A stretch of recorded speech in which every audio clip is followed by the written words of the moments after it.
Mm. Igagamit namin. Mm. Yun lang, nagagalong na yung ano niya. Yung pira. Pira. Mm. Yun lang, isang araw, may nakalugkulog na. Nakalugla. Mm-hmm. Parang may siya, tapos may ano siya, may tornilyo. May tornilyo. Nakarug-krug-krug na. Yun Ah. yung ano sa speaker. Yung ganong katulad ng speaker. Speaker nyo nakarug-kurug din. Hindi na. Hindi na. Sira na. Hindi na. Hindi na. Hindi na rin. Hindi na rin. Yan ang sira.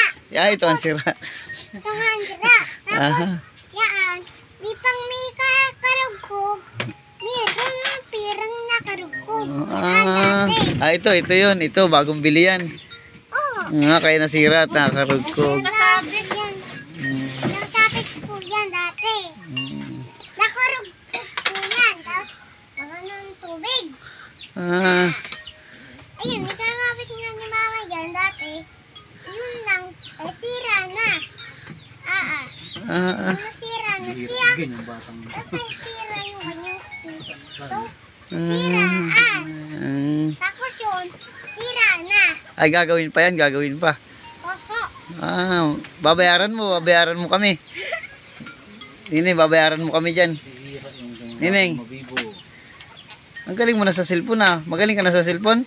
Opo. Nag-i-scatter ka. Opo. Nag-i-scatter ka na din. Iila po ko dati dito Nagalan yung ilaw ko. Pang di nalubat, hindi. Galing ano. Di pang nalubat. Ilan taon na ito, nanay? 3. Galing sa cellphone Daig yung aking anak, 3 taon na yung anak ko pero mahina pa sa cellphone. Kasi madalang namin paggamitin. Pag may ano siya sa slide, igagalawin niyo siya. Tapos pang isar, lubat na. Nasaan yung kanyang nanay? Nagtatrabaho. Pag may lubat siya, isasar ulit. Galing ano? Pag hindi may lubat, ganyan dito saksak. Ang saksakan ito, ito yung saksakan niya. Nandyan. Ang galing alam na alam yung saksakan May pambiro pang wala siyang saksakan, meron. Natin yung sasag ni daddy. Mami. Binili mo yan? Opo. Magkano? Ganito lang. Ganyan lang. Ay, mura lang pala yan, ano? 4 lang Yung na-bigay ko kay Yerek ito, dati.